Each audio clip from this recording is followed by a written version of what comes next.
Welcome to Surfside Stories. I'm so honored today to have the front man, the sax player, one of the lead singers for North Tower Band, one of the hottest bands right now in beach music, if not the hottest. And we got here in the studio today. I've been waiting to get this one for a long time. Mr. Jeff Hinson, glad to have you here. I'm just glad to be here, Wayne. Thanks for waiting on me. I know it's taking a little bit of time to get here. Well, I felt like this was unnecessary and that was worth waiting on. Tell me, Jeff, we know kind of what you're doing now. We know you've been with North Tower for quite a while, but how did you get started? What was the first time you ever sang a song in public, or the first time you're ever instrument? How did you pick the instrument that you play now? Tell me the evolution of it. Like a lot of kids, started in junior high band, high school band, and Mike Williams was my band director and taught me how to play the saxophone, and then started going to see the stage bands in high school and fell in love with watching those guys perform and just kept working on my craft as far as my playing. Played throughout college at UNCW, and my senior year in college, went out and saw a band called Mirage in Wilmington. And a year later, actually, that was probably my junior year. About a year later, in my senior year, I ran into one of the trombone players, or the trombone player, Brian Zygmunt. And he said, "Hey, man," I said, "You're in Mirage." He said, "Yeah." I said, "I'm a sax player and I just really enjoy it." He said, "You want to come try out? We're looking for a sax player." I was like, "No, I've never done anything like that." And he said, "What if you think about it? Here's my number." I laid in bed all that night thinking about it because I love beach music and that's what they played. And I called him the next day. I said, "Man, I think I would like to try it." So we met at the studio that they practiced at. And first song we played was "Shaggin' by the Band of Oz." Okay. I'd never played it in my life, but I knew it. I'd heard it 100,000 times listening to it. And I said, "Well, what's the first note?" He gave me the first note. I noodled around a second. We played right through it. And turns out that the keyboard player for Mirage was a guy named Mickey Hardy. And he was with the Band of Oz for a few years in the years that they recorded Ocean Boulevard. Oh, okay. Yeah. But so I thought I did the big time. I played with these guys I'd seen play and got the job pretty quick. Didn't sing it all at the time. And throughout the years of me playing with Mirage, which I played with them for almost 15, players would leave. And first song I ever sang with them was Under the Boardwalk. Because they needed somebody to sing it. And I said, "Well, I know the song. I've never sang before, but I'll try it." And it worked out. Went okay. And I started picking up an extra song here and there. And before I knew it, I was kind of the lead singer for Mirage with the attrition and such as that. Moving on forward, let me back up just a little bit. Absolutely. Back in my young days in college, I told you I love beach music. Yes. And I went out and saw North Tower for the first time at the Odyssey, which was a club in Wilmington. And I'd never heard of it. But I went out there because I knew Embers, Band of Oz, Catalina's, Entertainers, all those guys. But I'd heard about North Tower, but I'd never really listened to them. Okay. We didn't have any beach music stations really playing music around Wilmington at the time. So I said, "Well, we'll go out and hang out and see this band." So I went out there and ended up introducing myself to Bob Craig at the end of the night. Saxophone player. Bob's a saxophone player. And never thought about it again until Chuck Kennedy moved to Wilmington. He was the guitar player. And our paths happened to cross through my profession at the time. I was an insurance agent. Oh, okay. And so Chuck said he knew I played music and they needed a fill-in. So that's how I kind of ended up filling in the North Tower. Wow. Okay. How long ago has that been? At that Jim Stoudemire, because my first job with North Tower was filling in for Jim on his first tour of duty. He got married and went on his honeymoon, and my first job was filling in for him while he was on his honeymoon. Oh, Right down here in Myrtle Beach, actually. Really? At Kingston Plantation, yes, sir. Remember it like it was yesterday. Oh, wow. So, the saxophone, you tried any other instrument besides the sax over there? I play a little guitar. Not enough to be called a guitar player. I can play some rhythm guitar and know a few chords. I took piano lessons when I was young for 4 years, but never really. Again, I can play some block chords, but that's about it. Saxophone's been my thing. But do you not find it helps to be able to have a little knowledge of the other instruments in the band? I think so, yeah. I mean, even just from playing with other horns and stuff like that, I know from the theory side of it, I'm not a great music theory person, but I know enough to know concert keys, and if the pianist playing in one key, I know what key I need to be in, that kind of thing. Okay. Back whenever I came to see you guys play up in Topsail Island, I met a few of the original members. Yeah. Had a great time. Tell me a little bit about some of the hits that North Tower's had over the years before you enjoyed them, and since then, what were the best songs that you guys have done? That was a fun weekend, wasn't it? Oh, it was a great weekend. It was. So, North Tower hits. My first song that I knew of North Tower, because of the timing of all of it, was Paula. Okay. Because I actually went out after I went and saw them that show to the Record Bar in Wilmington, if anybody remembers Record Bar. Yeah. And they had cassette tapes, and I bought that cassette tape of that. Let's Go Round Again was the name of the album. I wore that tape out. I just fell in love with all the music. All the songs on there were fantastic, but Paula was one of my favorites. And I would just keep listening to that over and over. Doug Manning wrote it. So that's the first North Tower song I came to know. Okay. Sorry about that. I think I covered up my microphone. Yeah. That's fine. But going back, about 1983, they recorded Daydreamer, which I think that was actually the first hit for North Tower. After watching Gary Dennis's interview, Looking Forward to June was actually before that. Yeah. But Daydreamer was the first hit. Then Paula came along several years later. And then after that, another Doug Manning composition called Chasing Dreams, which we do Daydreamer and Chasing Dreams just about every show. And because we have a... So that's why his studio is named Chasing Dreams Studio, Doug Manning. Yep. Okay. And if people will listen to the words of Chasing Dreams, it really does kind of outline what we do as musicians. We're running the roads, chasing this dream of playing music because we just love it so much. And unfortunately, things do get kind of...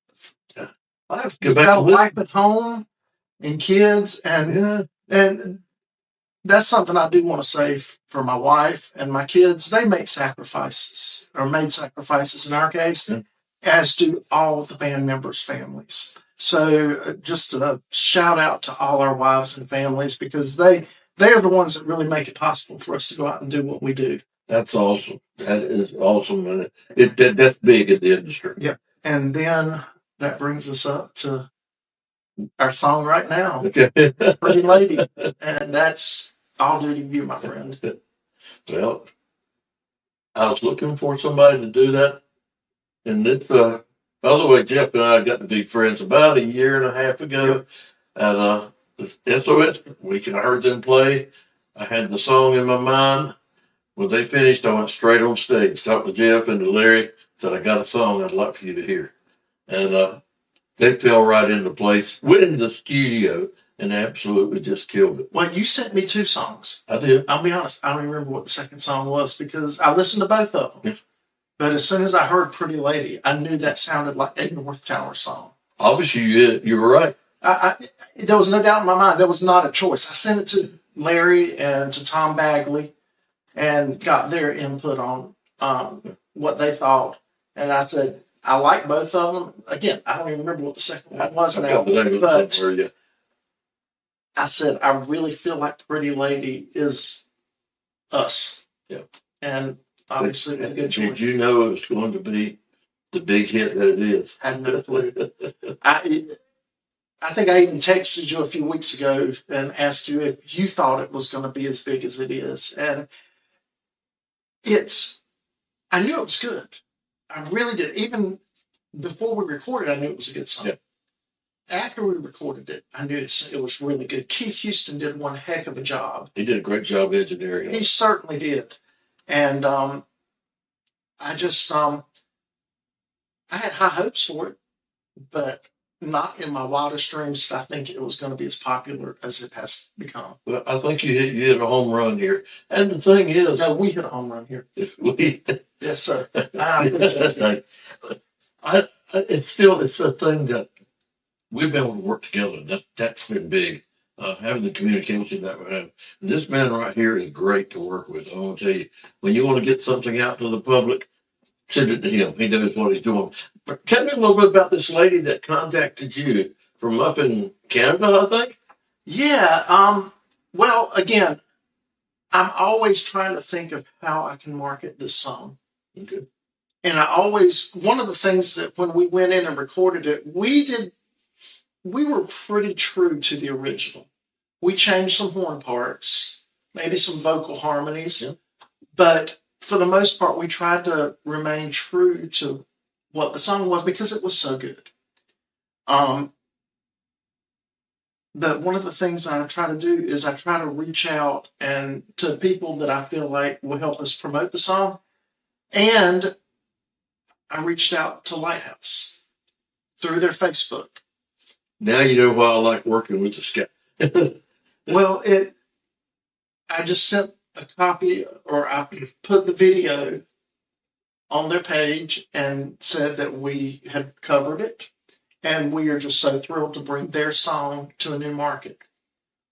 Well, Brenda Hofert, who is the wife of the founder of Lighthouse, there were two founders, but she's the wife of the keyboard player and co-founder of the band, commented on it that they really liked it and said how much they were happy that we were bringing it to a new market.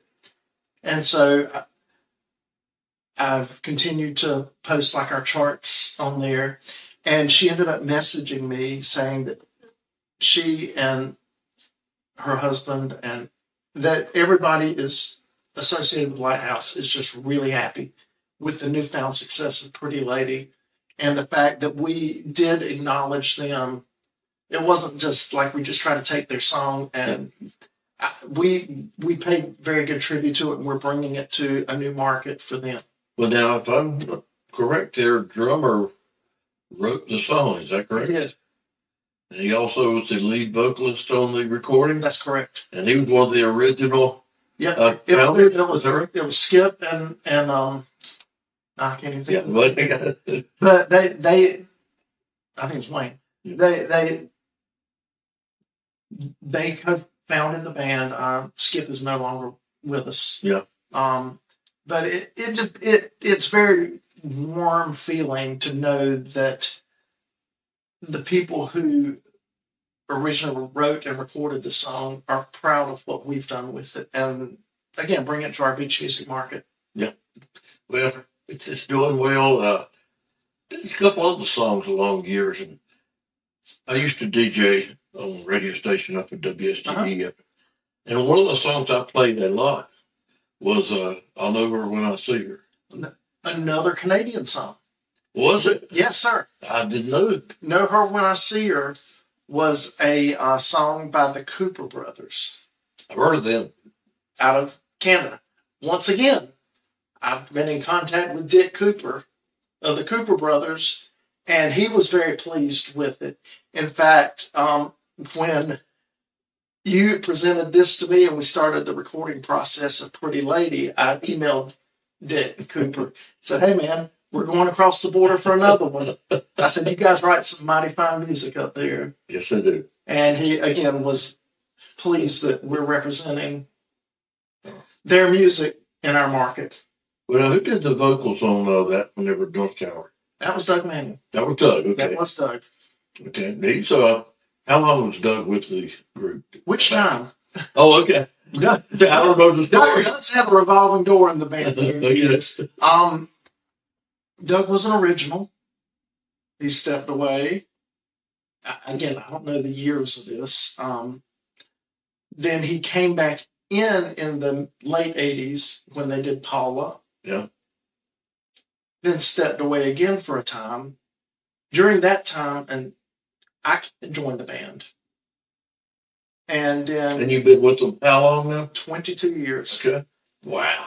And that's not counting the fill-in dates I did before. I was still with Mirage when I was doing fill-in dates for North Tower. So your time has been basically between two bands then? Two bands, that's all I've ever played in. And that's sort of how many years? Oh, gosh. Approximately? My first job was in October of 1991 with Mirage. Okay. Wow. Okay. So I played with them 14 years or so. Yeah. Almost 15, I guess. Because even when I joined North Tower, I was still filling in some dates with them until they transitioned me out. That was a hard decision to make, by the way. Again, you put in that effort with a group for that long. But North Tower, I was like, I don't know if I could do it. I work a day job. It's tough because of travel. But I made it work. But yeah, Doug came in after a transition in the band. And that version of the band really cooked. We had Larry Dean, obviously, on keyboards. Yeah. Been there, 45 years? On keyboard, something like that? Yeah, something like that. Yeah, gosh, he's getting old. Now, again, speaking of Larry Dean. Do I need to shut that out? No. Speaking of Larry Dean, so proud of him for being inducted into the Carolina Beach Music Hall of Fame. So well deserved. And it happened to come at a time when he was the male lead vocalist on the number one song. You've got to believe that those things just don't happen. They happen for a reason. Amen. But it was a great lineup. Doug Manning was on bass. My idol and hero, Bob Craig, was on saxophone as well. We had three horns at the time. Okay. Myself, Bob Craig, and Johnny Hopkins of Embers fame. I met Johnny just a couple weeks ago. Johnny, I love that man. Yes, met him 2 weeks ago up at Doug I kind of got Johnny in the band too. Back in the day, yeah. After he had left the Embers, we were needing a fill-in person. I said, well, I'll call Johnny and see if he can fill in. Larry Tonelli wasn't able to make the gig. He was the other. When I joined, we were just two saxophones. Okay. No, that was only two horns. And then it worked out. Johnny stepped right in, did a great job. And Larry and I talked, and we talked with the rest of the band. And we ended up hiring Johnny and going with three horns at the time. Oh, okay. But anyway, it was us three horns. And then we had Chuck Kennedy, who was the longtime guitar player for the band. And Bob Craig's son, Bob Craig Jr. Okay. Little Bobby's what we call him. He's not so little no more. He's a fine drummer. And he ended up marrying Doug Manning's daughter. Oh, wow. Okay. So we got a whole. It's a family. It's a family. I'm glad you said that, because that's something that I don't think happens in every band. It doesn't. North Tower is a family. From the very first guys all the way up to the current lineup. That was one of the most exciting things. The 30th anniversary. It's the first time I met Gary Dennis. We had shared some emails in the past. I don't even think I had his phone number at the time. Okay. But met him and Lowell Ball, who I think you met Yes. at the beach. All these guys came back. We had 30 or 40 people. And there's video out there on YouTube of that 30th anniversary of all of us on stage playing together. That was awesome. We had like 7 or 8 horns on stage. A lot of good musicians. Oh man, I can't tell you how proud I am to be part of this group and this family. But when we all came together, the original guy, I almost said old guys, the original guys, they support all that we do. And it's really cool to see how the current lineup has so much respect and reverence for what the guys who came before us Well, did. you can call us old guys. That's fine. And I'll say this, having worked with you for the last year and 4 or 5 months, I feel like I'm part of the family. That's something that you guys have done. Made me feel very at home. Getting to hang out with you up at Topsail Island, that was a treat. I mean, a big treat. It was. Yeah, it's good. You are part of the family. You are part of the North Tower family. Yeah, I feel it too. Well, if you were to pick a song that's your number one song of all time for North Tower, North Tower. yeah, Leave Pretty Lady Out. Leave Pretty Lady. That was going to be it. Leave Pretty Lady Out. Wow. I've got a couple favorite titles. We'll see what I think Chasing Dreams. Larry again did a heck of a job on the vocals on that. I didn't record on that one. That was before I joined the band, but again, it tells that story. Go back and listen to those words. I think every musician that plays our circuit can relate to that song. But that makes sense. I like Chasing Dreams. I also like Danger River. Those are probably two of my favorites from the past, and you know what my favorite is now. So what do you see as North Tower for the future? We're going to keep working hard. We enjoy playing in front of live crowds, obviously. Well, you're good at it. Let me interrupt you a second. How did you become the front man and carry on with all you do, remembering what songs next, what to say, how to bring the people in? And I love it whenever you get your sax and walk out in the crowd and playing with your high step. I mean, but how did you become a front man? How did I do that? No. With Mirage, I kind of was the front man, but when I joined North Tower, I came in. I'll be the first to admit I'm not the best saxophone player on the circuit. I think I do a good job of playing parts. I'm not a great soloist like a Mark Black or a Bob Craig. Yeah. But I sang a few songs. They brought me in because they needed another horn player. Okay. And who sang some. So I sang a few songs when I joined the band. And just, again, members have come and gone, and I've picked up a song here and there. And Larry Tonelli was kind of the front man when I joined the band. He did all the talking. Okay. And when did he leave the band? Larry, Well, approximately. Probably, I think he and I played together probably 3 years. Okay. In fact, my alto saxophone is one I bought from him. Oh, okay. I was playing more of a student model alto sax, and Larry said, if you're going to do this thing, you need a professional horn. Okay. And I said, don't have a whole lot of money to buy one. He said, I've got an alto. I never play anymore. He said, you can have it for X amount of dollars, and you just pay me as you go. But I watched. What's the difference between a Judah and a alto and a student horn? Just the quality of the metal that it's made out of. Okay. My tenor saxophone is it's a Selmer Mark VI. It's the holy grail of saxophones. Okay. It's way more saxophone than I am playing. But I came by that just by dumb luck. But it's just the craftsmanship of the instrument. Okay. Yeah. But Larry, we played together probably 3, maybe 4 years, and he was a very good front man. In fact, we lost him at the very beginning of COVID. He passed away from COVID. Yeah. He lived down here in Myrtle Beach. Did a Dean Martin show. Just a amazingly talented entertainer. Okay. And but you replaced him out front then? Kind of. I started doing a lot more of the talking. And when Johnny was in the band, Johnny would do a lot of the talking too. Larry Dean will tell you he's a great keyboard player, a great singer, but he's not going to get out and do the front man. He does not like that. Somebody's got to do it. And so I don't want to say reluctantly did it, but somebody had to do it. And I just got more comfortable with it, and I enjoy getting out in the crowd.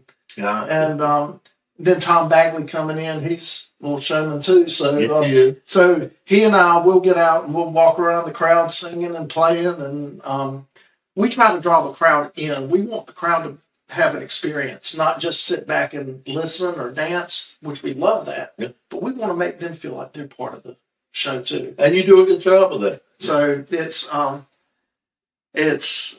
a lot of fun, and I just truly enjoy it.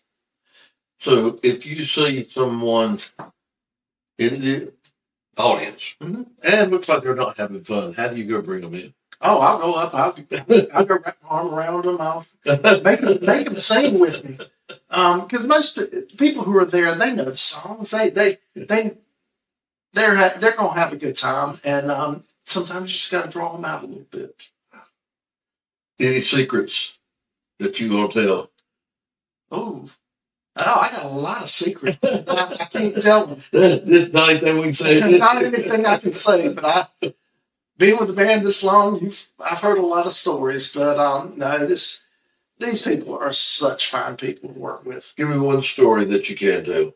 One story that I can tell. Oh my goodness. We'll end if it gets too bad. Can't tell that one. Okay. Oh, I'll tell you this is a story about me, but Okay. my first filling gig, and I thought this was was one of the funniest things to me. So, first show, Chuck Kennedy had given me a bunch of board tapes. This was back when we had cassette tapes, around 2000, 2001, whenever Jim got married. And so I went and just shedding, trying to learn these songs. And some of them I knew, some of them I've never played in my life. But I get to the show, and Chuck says, "Oh, by the way, we got to do a floor show tonight." I was like, "Do what?" He said, "Yeah." He said, "That's part of the contracted thing. They want a floor show." Chuck said, "I didn't know anything about it until Larry called me today." I said, "Well, what am I going to do?" He said, "Just jump in and hang on." I was like, so we did the Four Tops Temptations, Okay. which I knew all the songs. I'd heard them, but basically I wasn't playing saxophone on them, but I had to sing.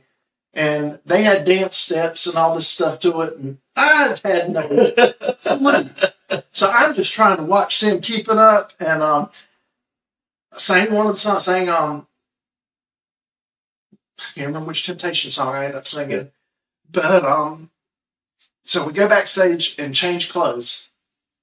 And we're going to do an old floor show they did called the Smoke Ridge Boys, which was a spoof on the Oak Ridge Boys. Okay. I said, "I don't even know any Oak Ridge Boys songs. I mean, I've heard a couple of them, but all we want you to do is put on these overalls and this hat." And he handed me a stuffed pig. He said, "Just stand over there and stomp along to the music."